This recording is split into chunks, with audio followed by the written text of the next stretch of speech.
Hi hello weavers, welcome to our channel just imagine novels. ఈరోజు మన కథ వద్దన్నా వదిలేస్తానా ఎపిసోడ్ 19.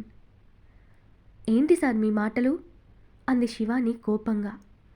రుద్రకి మందు మత్తు ఎక్కువై, అవును నువ్వు నాకు కావాలి, నువ్వే కావాలి అని కలవరిస్తూ మగతగా నిద్రలోకి జారుకున్నాడు ఆమెకి క్లారిటీ ఇవ్వకుండానే. శివాని రుద్రని లేపుతూ సార్ సార్ అని లేపడానికి చూస్తే అతను మత్తుగా నిద్రపోవడంతో చేసేదేమీ లేక మెల్లగా రుద్రతలని తన ఒడిలో నుండి తీసి కింద పట్టి లేచి అతడినే చూస్తూ ఇందాక రుద్ర అన్న మాటలకి అర్థాలు వెతుకుతోంది. నేను కావాలనుకుంటున్నారు ఏ రకంగా సార్? రోజు మీకు సుఖాన్ని ఇచ్చి అందుకు డబ్బు తీసుకునే వాళ్ళలా నన్ను కూడా జమ కట్టారా అని కన్నీళ్లతో క్వశ్చన్ చేస్తూ, నా భయం మీకు అలుసుగా మారిందా? లేదు, మీరు తిరిగి వచ్చేసరికి నేను మీకు దూరంగా వెళ్ళిపోవాలి అని గబగబా లోపలికి వెళ్ళిపోయింది శివాని. రుద్ర బయట మత్తులో అలాగే నిద్రపోతూ ఉంటే ప్రతాప్ గారు అర్ధరాత్రిలో మెలకు వచ్చి బయటకు వచ్చి కొడుకుని అక్కడ చూసి రుద్ర దగ్గరకు వెళ్ళారు. ఈ టైంలో ఇలా ఆరుబయట నిద్రపోతున్నాడేంటి అని బాధపడుతూ కష్టంగా రుద్రని లేపి తనతో తన రూమ్కి తీసుకువెళ్ళి పడుకోబెట్టారు ప్రతాప్ గారు రుద్రని. మార్నింగ్ మెలకువ వచ్చిన రుద్రకి తలంతా పట్టేసి భారంగా అనిపిస్తుంటే కాఫీ కోసం అరవాలనుకున్నా అతడిని ఆపేస్తుంది కమ్మని ఆరోమాతో ఉన్న కాఫీ స్మెల్. శివానీనే కాఫీ తన కోసం తెచ్చిపెట్టుంటుందని అర్థమైన అతడి పెదవులు అందంగా విచ్చుకున్నాయి. కళ్ళు తెరిచి శివాని కోసం వెతకగా ఆమె జాడ కనపడదు, కానీ తను పెట్టిన కాఫీ కప్ కనబడుతుంది. అది అందుకుని రెండే గుక్కల్లో తాగేసి లేచి వాష్రూంలోకి వెళ్తాడు రుద్ర.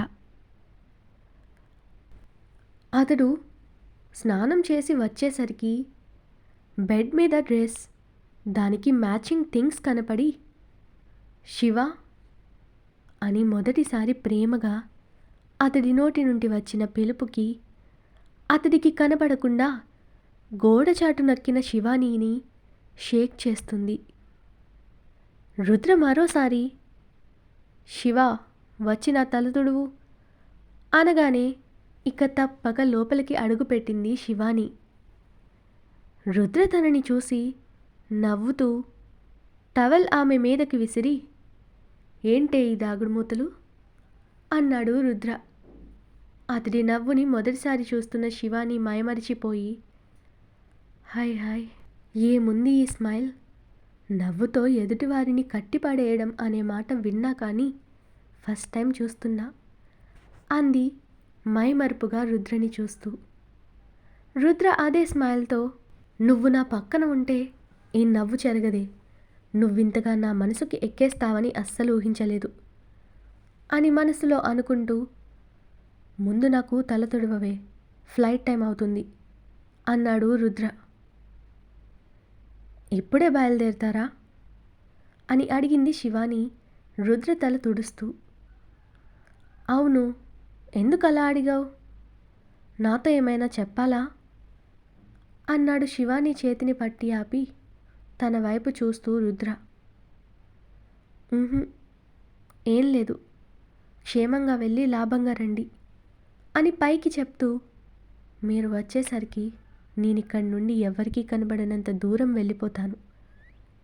ఇదే మిమ్మల్ని చూడడం చివరిసారి. మీ మనసులో నా మీదున్న ఫీలింగ్స్ తెలిసాక ఇక నేనిక్కడ ఉంటే నా జీవితం మీ చేతుల్లోకి వెళ్ళిపోతుంది, అది నాకు ఇష్టం లేదు అనుకొని రుద్ర తల తుడవడం అవగానే, సార్ ఇక నేను వెళ్తాను, హ్యాపీ జర్నీ అంది శివాని. రుద్ర లేచి శివానీని గట్టిగా హగ్ చేసుకున్నాడు. తన తల మీద గడ్డం ఆనించి, నేను లేని టైంలో నిన్నెవరైనా ఇబ్బంది పెడితే ప్రదీప్కి చెప్పు, వాడు చూసుకుంటాడు. నేను ఈ లోకంలో కళ్ళు మూసుకుని ఎవరినైనా నమ్ముతానంటే అది వాడినే, అందుకే నీ విషయం వాడికి చెప్పాను, నీకు ఏ చిన్న ఇబ్బంది కలిగినా వాడికి ఫోన్ చేయి. ఇంట్లో నాన్నుంటారు కాబట్టి ఎవరూ నిన్నేమీ అనరు. కానీ నువ్వు నేను లేని టైంలో ఇక్కడికి రావని నాకు తెలుసు. బన్నీ జాగ్రత్త. వాడికి కోపం ఎక్కువ కదా. ఎవరైనా ఏదైనా అంటే కలబడిపోతాడంట కదా. సన్నీ చెప్పింది. వాడిని గొడవలకు దూరంగా ఉంచు. సరేనా అని చెప్తూ ప్రేమగా శివాని నుదుటన ముద్దు పెట్టి వదిలాడు రుద్ర. అతడు చెప్తుంటే తనకు తన తండ్రి గుర్తుకు వచ్చాడు. కంటి నిండా నిండుకున్న కన్నీళ్ళని రుద్రకి కనపడకుండా తుడుచుకుని అలాగే అన్నట్టు తల ఊపింది. ఇదంతా నిజమైనా అతనిది ప్రేమే అయ్యుంటే సంతోషించేదాన్ని, కానీ కాదుగా అనుకుని ఇక వెళ్ళనా సార్ అంది శివాని. రుద్ర సరే అంటూ తల ఊపి తనకు టైం అవడంతో కష్టంగా శివానీని వదిలి తన డ్రెస్లు ప్యాక్ చేసి ఉన్న బ్యాగ్ తీసుకుని అన్నీ ఒకసారి చెక్ చేసుకుని కావాల్సిన ఫైల్స్ కూడా పెట్టుకున్న తర్వాత డ్రైవర్కి కాల్ చేశాడు. లగేజ్ కార్లో పెట్టమని రుద్ర. ప్రతాప్ గారిని కలిసి బయలుదేరుతాడు రుద్ర. రుద్ర బయటకు రాగానే అక్కడే ఆడుకుంటున్న బన్నీ కనబడ్డాడు. వాడిని చూడగానే రుద్రకి హ్యాపీగా అనిపించింది. రే బన్నీ, జాగ్రత్త, మీ అమ్మని జాగ్రత్తగా చూసుకో అని చెప్పాడు రుద్ర బన్నీకి. నాకు తెలుసు అన్నట్టుగా ఒక లుక్ ఇచ్చాడు బన్నీ రుద్రకి. వీడి యాటిట్యూడ్ సంతకెళ్ళా అని నవ్వుకుని రుద్ర కార్ ఎక్కగానే స్టార్ట్ అవుదామా సార్ అని వినయంగా అడుగుతాడు డ్రైవర్ రుద్రని. పద అంటూ తల తిప్పి చూశాడు రుద్ర. దూరంగా పూజ కోసం పువ్వులు కోసుకుంటున్న శివానీని చూసి ఐ మిస్ యూ శివ అని తనకు తెలియకుండానే అతడి పెదవులు పలికాయి. అదే టైంకి శివాని కూడా రుద్రని చూసింది ఏమిటి అన్నట్టు. రుద్ర ఆశ్చర్యంగా శివాని వైపు చూసి జాగ్రత్త అని పెదవులు సౌండ్ రాకుండా కదిలిస్తూ చెప్పగానే ఓకే అన్నట్టు కన్నులని అందంగా తిప్పిన శివానీని చూసి అతడి పెదవులపై నవ్వు వచ్చేసింది. ఓ గాడ్, ఏం కన్నులే అవి, అమాయకంగానే నీ వైపుకు లాగేశావు కదే అనుకుంటూ బాయ్ అన్నట్టు చేయి ఊపగా శివాని కూడా చేయి చిన్నగా కనీ కనపడక ఊపి రుద్ర వైపు వేలి పెట్టి మీరు జాగ్రత్త అన్నది. రుద్ర నవ్వుతూ సరే అన్నట్టు తలూపి తననే ప్రేమగా చూస్తూ ఎస్, ఈ తింగని దాన్ని నేను ప్రేమిస్తున్నాను. ఆ విషయం ఇప్పటిదాకా నాకు అర్థం కాలేదు, ఇప్పుడే తెలిసింది. ఐ లవ్ హర్ అని సంతోషంగా శివాని కనిపించేదాకా చూసి సీట్ వెనక్కి వాలి కళ్ళు మూసుకున్నాడు రుద్ర. ఆ కనుల మాటున అమాయకమైన శివాని రూపం కనబడి లవ్ యూ శివ, నేను ముంబై నుండి తిరిగి వచ్చాక నా మనసులో మాట నీకు చెప్తాను. అప్పటిదాకా ఈ దూరం తప్పదు. విరహం కూడా ఇంత బాగుంటుందని ఇప్పుడే తెలిసింది అనుకుంటూ ఫ్లైట్ ఎక్కాడు రుద్ర. ఆ దూరం ఇద్దరినీ కలవనంత దూరం విసిరేసే సునామీ వస్తుందని ఊహించని రుద్ర తన ఫ్యూచర్ కోసం కలలు కంటూ ముంబై పయనమయ్యాడు. శివాని కోసం రుద్ర మనిషిని స్కూల్ దగ్గర పెట్టి ఆ కౌశల్ కలవకుండా చూడమన్నాడు. కానీ అతడు ఎటువైపు నుండి వస్తాడో ఊహించలేకపోయాడు. ఒక్కోసారి మన ఓవర్ కాన్ఫిడెన్స్ మనకి తీరని నష్టం చేస్తుందని మనకు చేతులు కాలేదాకా తెలియదు. ఇప్పుడు రుద్రకి కూడా అదే జరిగింది. రుద్ర అక్కడికి వెళ్ళి వర్క్లో తలమునకలు అయిపోయాడు. అసలు తిండి నిద్ర మర్చిపోయి ప్రాబ్లం క్లియర్ చేయడానికి చాలా శ్రమ పడ్డాడు రుద్ర. ముంబై వచ్చాక ఒక్కసారి కూడా శివానికి ఫోన్ చేయలేకపోయాడు రుద్ర. శివాని మనసులో అమ్మయ్య, నాకు ఈ ఎముడి గోల తప్పింది అని హ్యాపీగా ఉంది.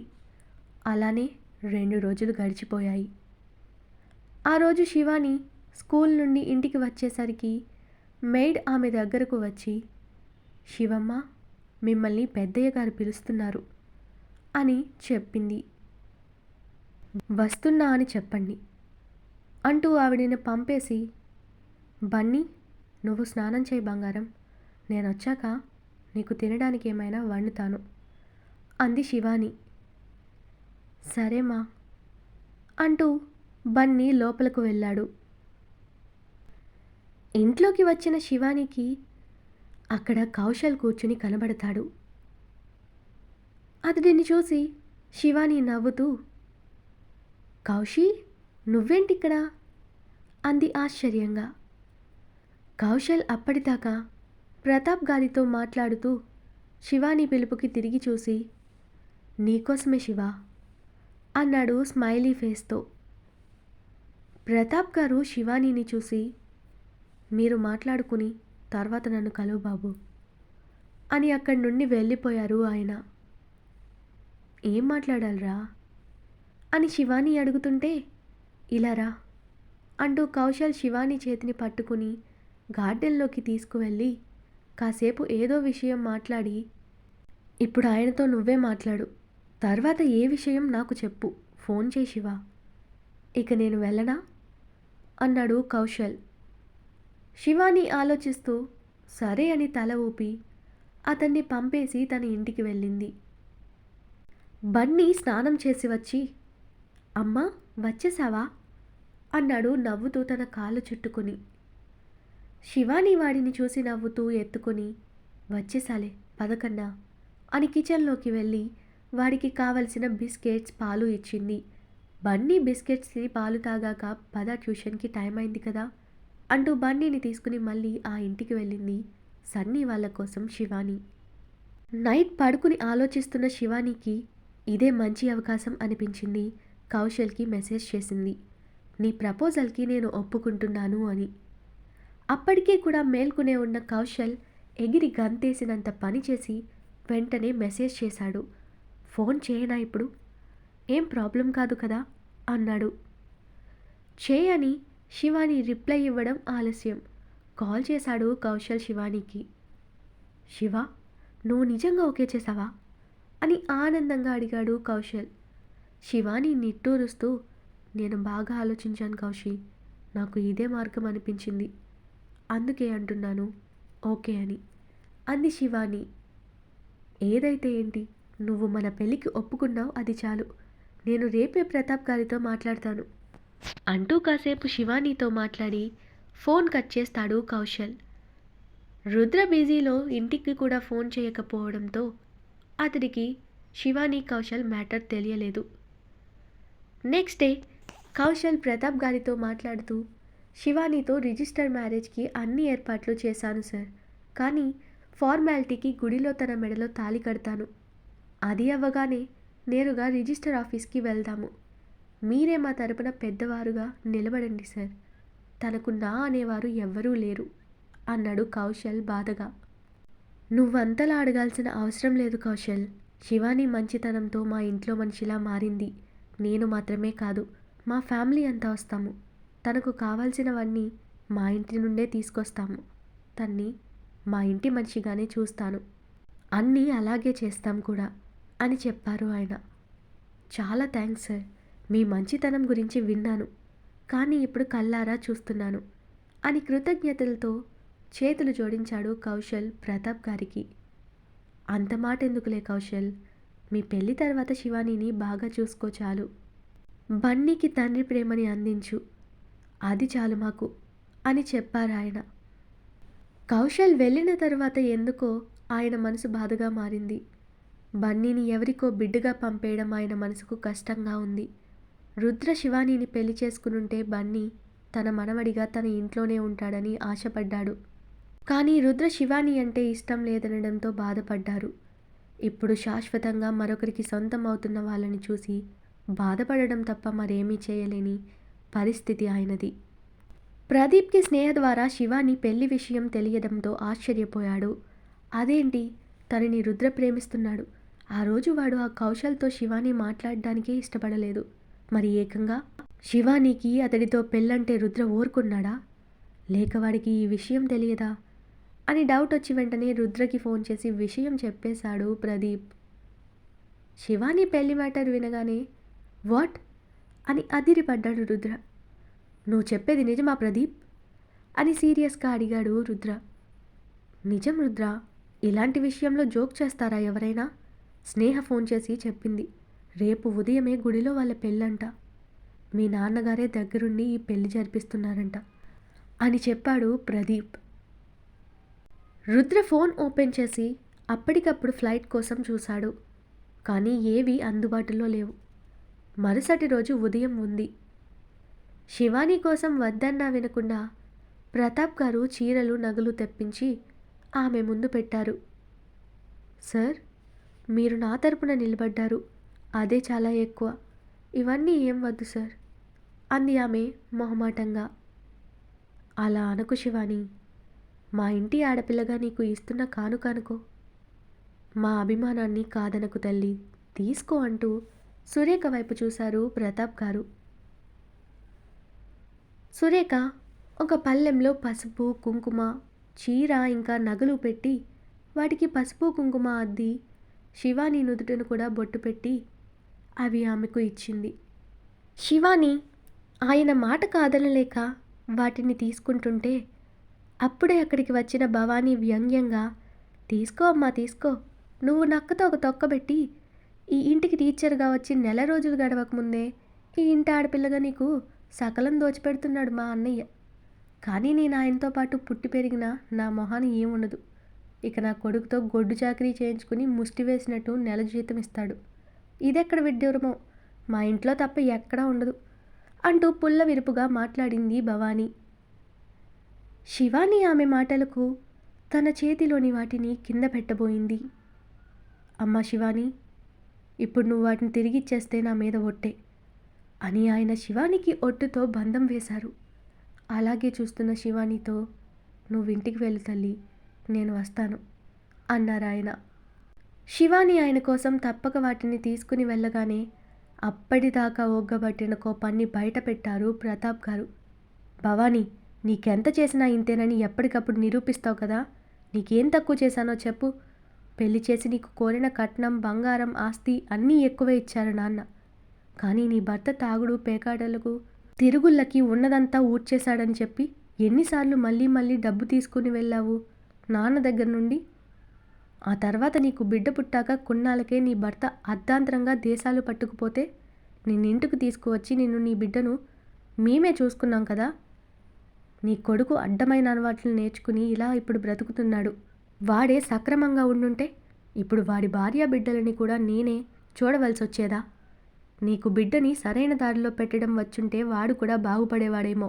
ముందు ఎదుటి వాళ్ళ మీద పడి ఏడవడం ఆపి నిన్ను నువ్వు చూసుకో ఏం చేశావని అని విసుగ్గా చెప్పి అక్కడి నుండి వెళ్ళిపోయారు ప్రతాప్ గారు. దారిన పోయేదానికోసం నన్ను ఎన్ని మాటలు అన్నావన్నయ్య, ఈ ముదనష్టపతి ఎక్కడి నుండి దాపరించిందో నాకు అని శివానీని తిట్టుకుంటూ భవానీ వెళ్ళిపోయింది. శివాని ఇంట్లోకి వెళ్ళి నగలని జాగ్రత్తగా చేసి బన్నీ దగ్గరకు వెళ్ళి పడుకోగానే, మమ్మా అంటూ వాడు శివానీని హత్తుకున్నాడు. నువ్వింకా నిద్రపోలేదా నాన్న అని బన్నీని దగ్గరకు తీసుకుని జోకొడుతూ అడిగింది శివాని. నువ్వెక్కడికి వెళ్ళావు?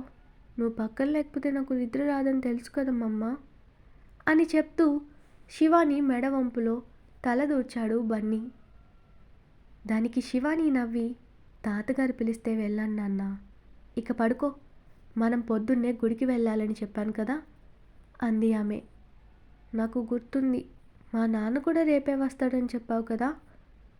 మా అమ్మ నిజంగా మా నాన్న వస్తాడా అంటూ లేచి కూర్చుని ఆశగా అడిగాడు బన్నీ. నిజంగా వస్తారు బంగారం. ఇన్ని రోజులు నువ్వు నాన్న కావాలంటే నేను తీసుకురాలేకపోయాను కదా. రేపు నీకు తప్పక మీ నాన్నని నీ దగ్గరకు చేరుస్తాను అంది శివాని.